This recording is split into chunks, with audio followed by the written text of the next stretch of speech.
Bet naman ang alaga mo, girl. Oh.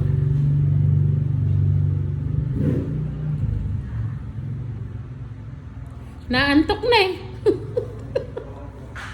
Sige, kunin mo na lang yung ano nyo. Iayos nyo na yung gamit nyo. Ayan na. Ayan, naantok na.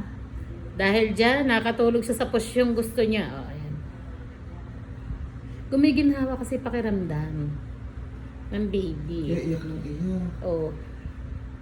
Tsaka titingnan nyo din kung anong posisyon yung gusto niya. Pwede mo siyang ano dito sa dibdib, pwedeng yung kanina, o mas bet niya to. Ingatan nyo lang yung hikaw, baka hatak ka.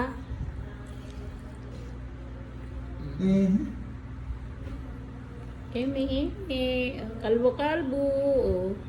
Kalbo-kalbo, oh. So gusto naman ng baby, oh. Nakatulog na.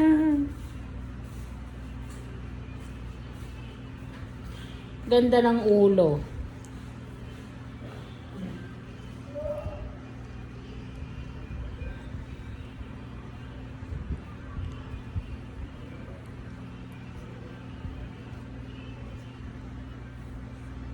Ganda ng baby.